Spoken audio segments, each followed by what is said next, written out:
The sound of money should never feel this cold. Yet there I was, 64 years old, barefoot on the basement floor, counting $1,200 into the trembling hands of my own son. Above me, I could hear Christopher's voice floating through the ceiling, smooth and practiced, explaining to the neighbors why his father preferred independence. "It's below market rate," he said. "Dad insists on paying rent. It helps him feel useful. If betrayal has ever come wearing a familiar face, if someone you love has ever turned your trust into currency, stay till the end.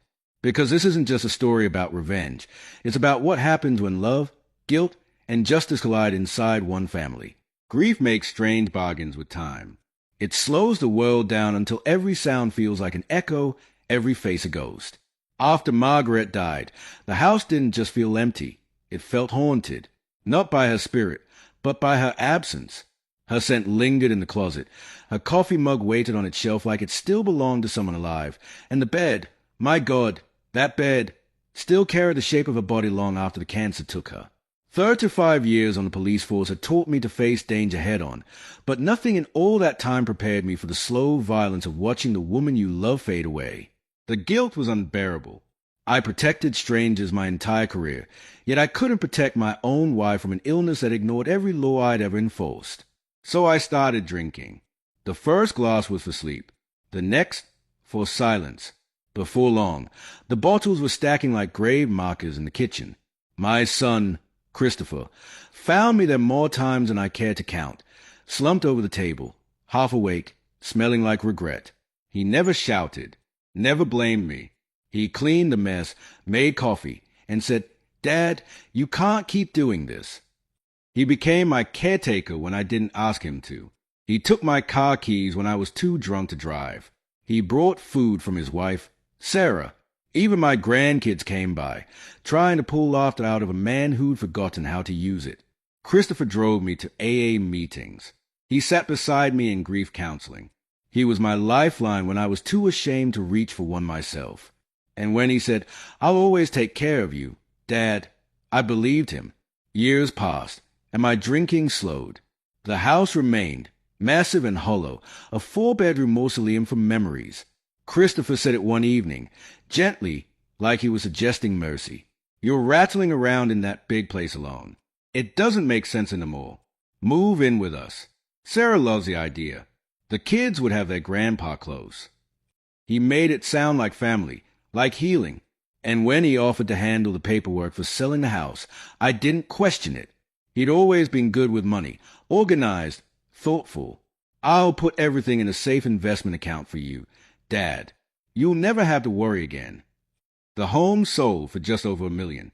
I watched the signatures drain years of my life across the pages, one after another.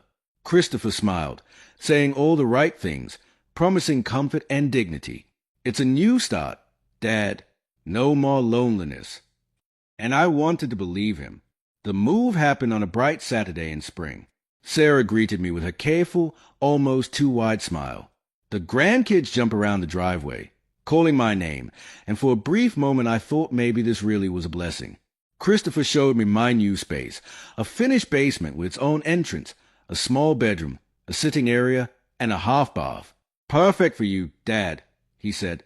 "Private, independent. You'll have your own thermostat. We'll respect your space." Sarah promised curtains that never arrived. She talked about adding shelves and photos, making it feel like home. None of that ever happened, but I didn't complain. I was grateful to be near the people I loved. Family dinners upstairs, movie nights with the kids, laughter I hadn't heard in years. Then came the conversation that changed everything. "Dad, I was thinking, it's only fair for you to contribute a little to the household. You know, utilities, groceries, general wear and tear. Nothing crazy. $1,200 a month should cover your share. It's still below market rent for this area."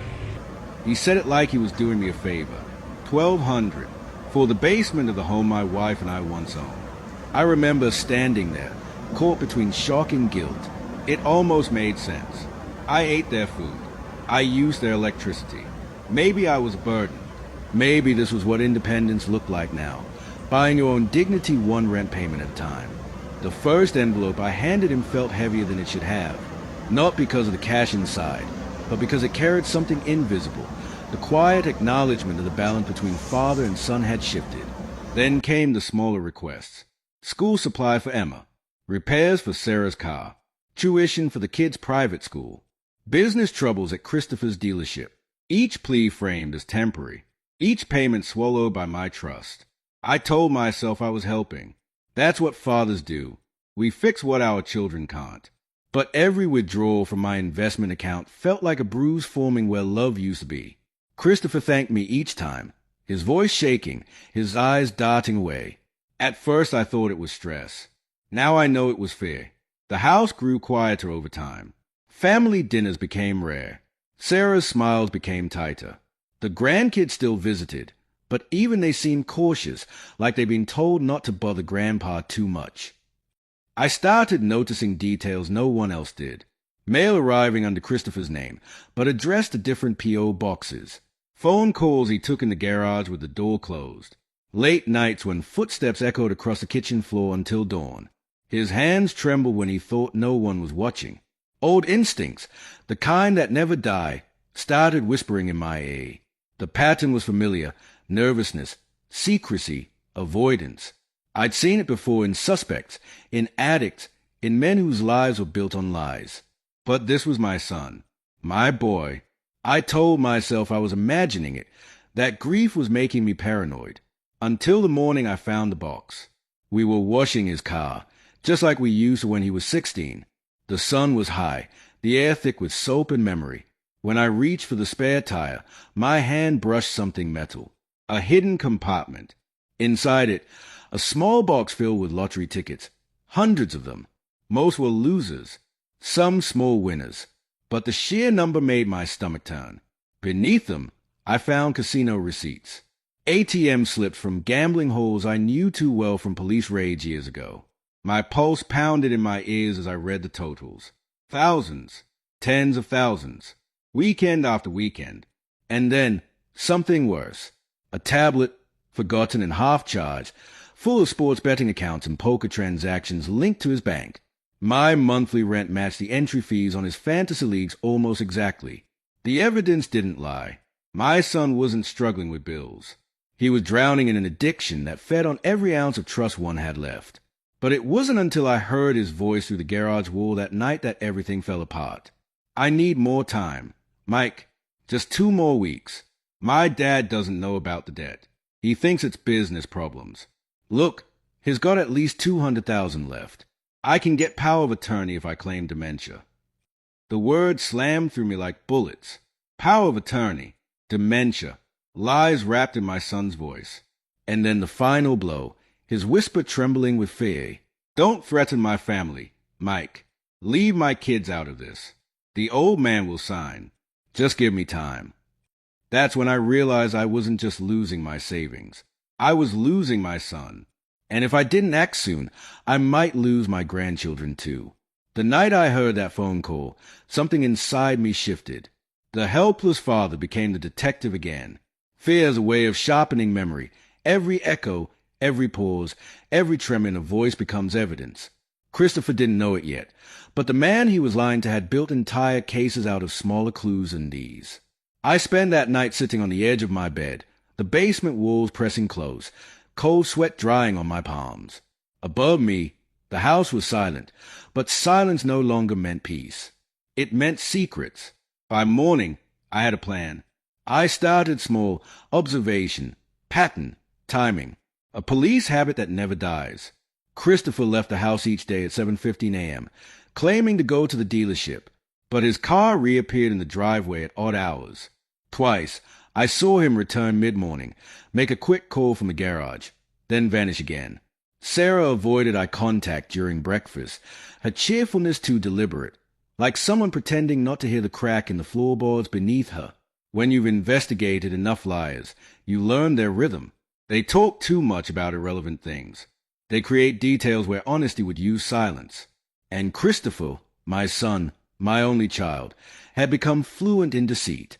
The first confrontation didn't come with raised voices. It came with a question. "Chris, you sure everything's okay at the dealership? You seem off lately." He smiled too fast. Just business stress. Dad, you wouldn't believe how the market's been this quarter. He reached for his coffee, but his hand trembled. That's when I knew. It wasn't business. It was dependency. I wanted to believe it could be fixed with money. That same old reflex. Throw cash at the wound. Hope it stops bleeding. But when the strange phone calls began, I understood the wound wasn't bleeding anymore. It was rutting. The first call came around midnight. The phone rang upstairs, muffled through the ceiling. I heard Christopher's footsteps, hurried, then hushed tones leaking through the air vents. A voice, rough and low, answering him. Deadlines don't move, Chris. You either pay or we find other ways. Other ways. The words turned my blood to ice. The next day, Christopher's nerves were shredded. His hands wouldn't stop shaking. His eyes darted to the windows, and he kept checking the street as if he expected someone to appear. Sarah complained about his temper, said the stress was turning him into someone she didn't recognize. He wasn't the only one. I went back to the hidden box. Looked deeper. Beneath the casino slips, I found something I hadn't noticed before, a folded sheet of paper, smudged with oil and sweat. Numbers, initials, and a name written across the top, Big Mike. Payment schedule beneath it. It wasn't a bill. It was a ledger of fare. That night, I heard Christopher again, this time pacing in the garage. My instincts told me not to interrupt. Instead, I cracked the side door just enough to hear. I told you, Mike, I'll get it. He's still got $200,000 left. I can make it happen. Just give me 2 more weeks. A pause, then a tone that made my stomach turn. No, he doesn't know. I'll say the bank needs a signature. He trusts me. I leaned against the wall to steady myself, my knees weak. My own son, planning to fake my mental decline, to steal the remainder of my savings. But the next words tore through the last shreds of denial. Don't threaten my family, Mike. The kids don't know anything. My dad will sign. Just, please, not them. I'd spent a lifetime chasing criminals who use fear to control people. But hearing it from my son's mouth, that same pleading tone I'd heard from victims begging for time, it hollowed me out. For the next few days, I barely slept. Every sound became a threat.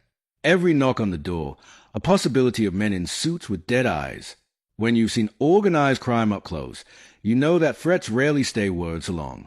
Then it happened. I was walking Sam, my youngest grandson, to school when a black sedan crawled up beside us. The windows rolled down slow. 2 men in dark suits, both wearing smiles too cold to be real. You Ryder Miller, the driver asked. Depends who's asking. We're looking for your son, Christopher. Family business matter. Sam tightened his grip on my hand. I could feel his heartbeat hammering against my palm. I don't know what you're talking about, I said, keeping my voice level. The passenger leaned forward, eyes sharp as razors. Your boy owes some people a lot of money. Time's running out. Would be a shame if his family got caught in the middle. They drove off slow, like predators that enjoyed watching their prey flinch. That night, Emma came home pale. Grandpa, she whispered, some men came to school asking about Dad. She described the same car, the same eyes. That was the moment I knew this wasn't just a gambling problem. It was a noose tightening around my family's throat. When I confronted Christopher, his reaction was pure panic. Dad, listen to me carefully. If anyone approaches you or the kids again, call me immediately. Don't talk to them. Don't give them anything. Christopher, I said, what kind of trouble are you in? It's just business stuff, Dad. Misunderstandings. I'll fix it. But later that night, I heard him pleading with Sarah, his voice raw and cracked, asking for her jewelry, her engagement ring, anything he could sell. Her refusal, his desperation, and then her sobs. That was the night I realized something worse than betrayal were happening. My son wasn't just losing himself. He was gambling with all of our lives. A week later, while helping Sarah with laundry, I found a second phone hidden in one of Christopher's jackets. Not his work phone. This one had no lock. I opened it and read the messages. Payment overdue 30 days. Interest accruing daily. Next contact will be physical demonstration. The sender, Big Mike. The message thread continued. Dollar amounts, deadlines, veiled threats. The total stood at $342,150. My breath caught. That was more than I'd ever made in a year. Scrolling further, I found words that made my old instinct scream. Collateral options, family assets acceptable for partial payment.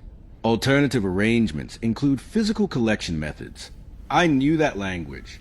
I'd written it in police reports 20 years ago. This wasn't debt. This was extortion. That night, I sat alone in my basement, holding my old badge, tarnished, but still heavy with meaning.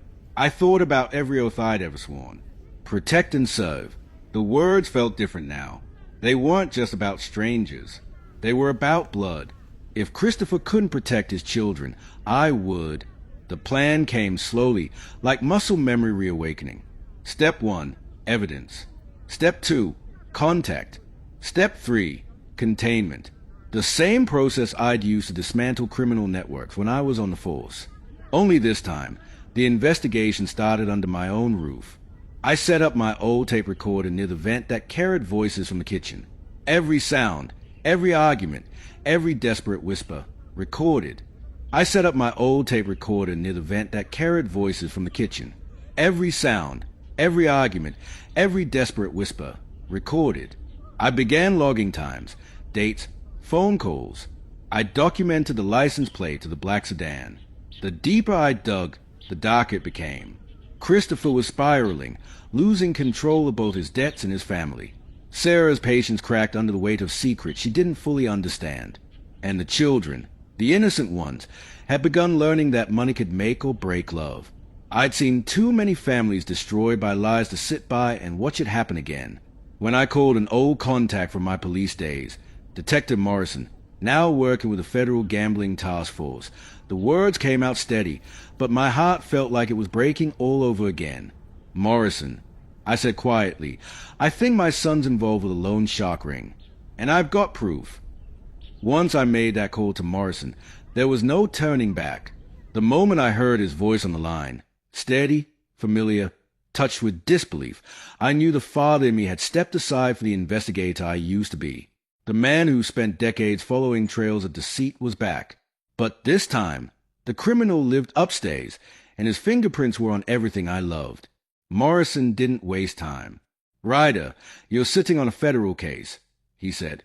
The name Big Mike's been floating around for months. Multi-state loan sharking, gambling, extortion. We've been chasing his operation, but we need someone inside. Someone inside. The words hit like a curse, because inside was exactly where I was. Trapped in my son's house, living under his lies, breathing the same air as danger. That night, I sat in the basement and watched the flicker of shadows move across the ceiling. Upstairs, Christopher was pacing again.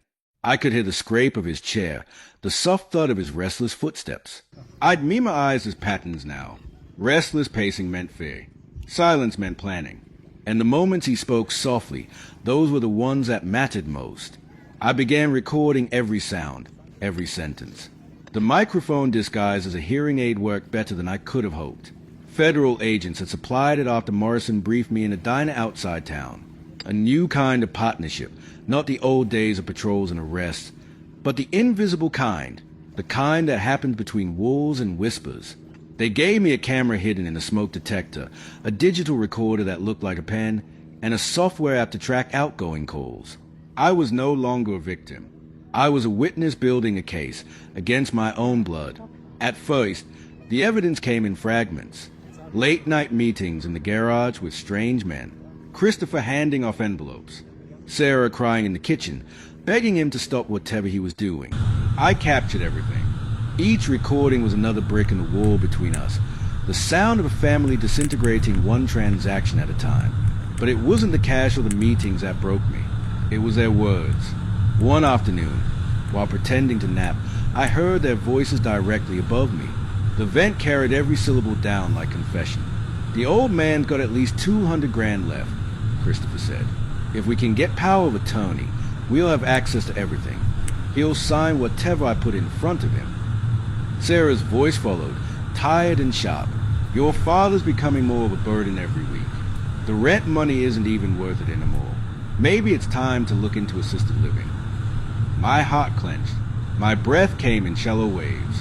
The same woman who'd once hugged me in the kitchen and called me Dad was now talking about shipping me off to a nursing home for profit. Christopher replied, his tone thick with desperation. We can't do that yet.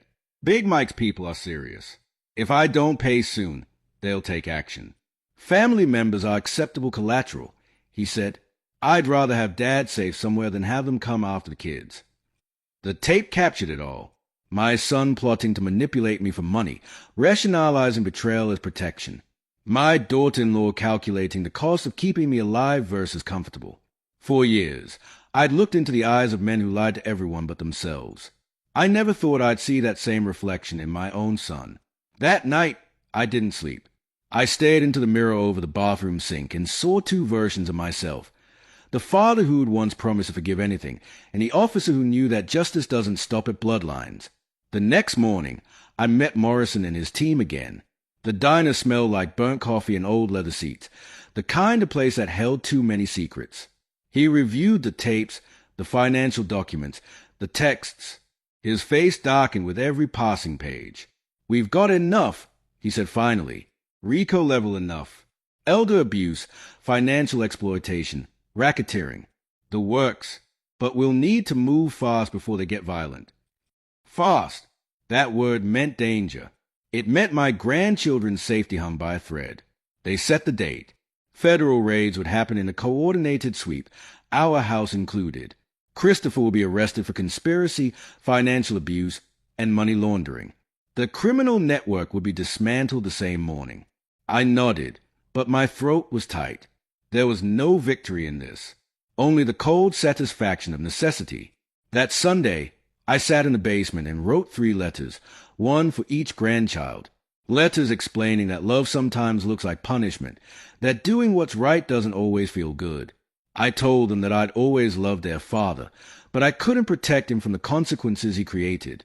Then I placed my badge from 1987 beside them, the same one that had kept me honest for 35 years.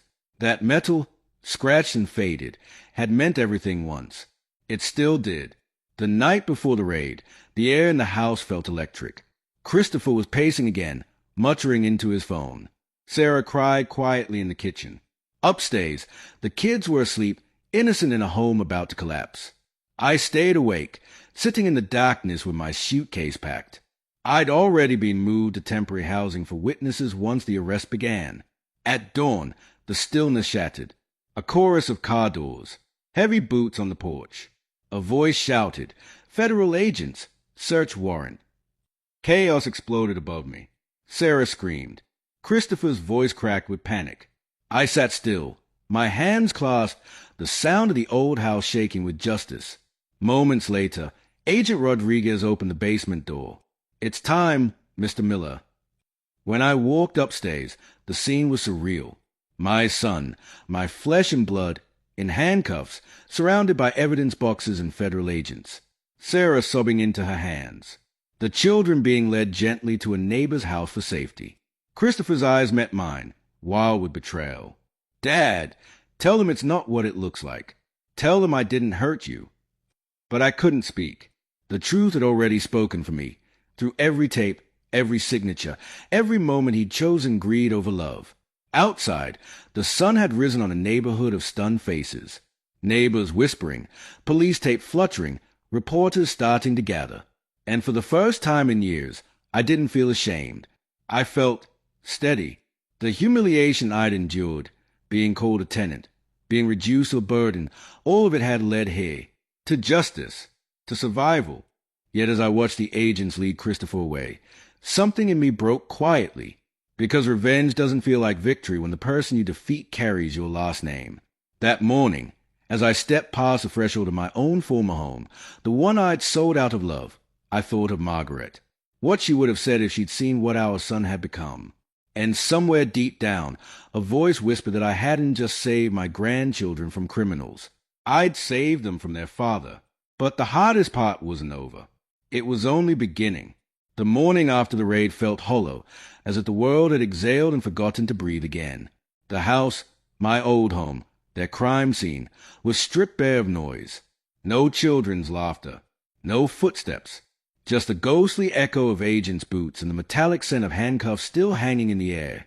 Outside, the neighbors whispered behind half-closed curtains.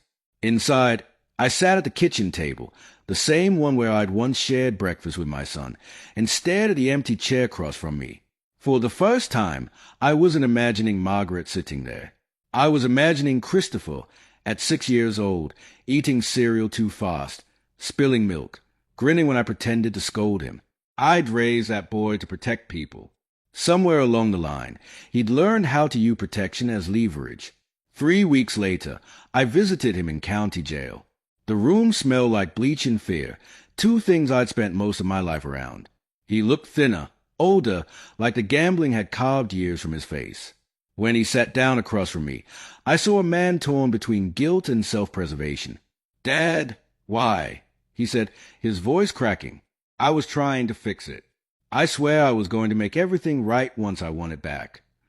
I stared at him through the glass, remembering every broken promise he'd ever made. You borrowed from criminals. Christopher, you put your children in danger. You planned to steal my savings. How was that fixing anything? He dropped his gaze. The silence stretched between us like a wound that refused to close. "I didn't mean to," he whispered. "I just couldn't stop." Addiction, the quiet disease that rots from the inside out. I'd seen it consume strangers in alleyways and detectives in squad rooms. But watching it hollow out your own child is something else entirely. It makes you hate the word love for being so weak against it. When the trial began, everything felt rehearsed. The way the attorneys talked about my life like it was a ledger, the way the reporters whispered my name with pity. Retired cop testifies against his own son. The headlines cut deeper than any accusation. I took the stand anyway. I told the truth. I described every transaction, every manipulation, every night I counted rent in the house I once owned. I replayed the recordings, letting the court hear the voices that had haunted my ceiling, Sarah's cold calculation, Christopher's desperation. The federal agents laid out the evidence, gambling accounts, forged documents, and the full extent of the loan shark network. Big Mike's organization crumbled under the weight of it. Dozens arrested, millions in illegal assets seized. But victories like that don't feel like triumphs when your son is one of the names on the docket. The judge sentenced Christopher to 18 months in minimum security prison and mandatory addiction treatment. A light sentence. They called it in exchange for his cooperation in taking down the large operation. Sarah avoided charges. Her ignorance deemed credible, but the shame in her eyes when the verdict was read said enough. The hardest part wasn't testifying. It was walking out of that courtroom alone. The following months blurred into therapy sessions, supervised visits, and the slow rebuilding of what addiction had burned to ash. Sarah apologized, truly, painfully. "Ryder," she said once during counseling, tears streaking her face, "I was cruel to you. I didn't understand what was happening. I thought we were helping you stay independent. I was wrong." I didn't have the strength to hate her. Grief had already entered that space. "You were scared," I said quietly. "Fear makes people cruel." The grandchildren were the ones who taught me how to start breathing again. Emma, the oldest, carried her pain like an adult, quiet and precise. She asked me one day during family therapy, "Grandpa, couldn't you have just helped Daddy instead of sending him to jail?" The therapist waited for my answer.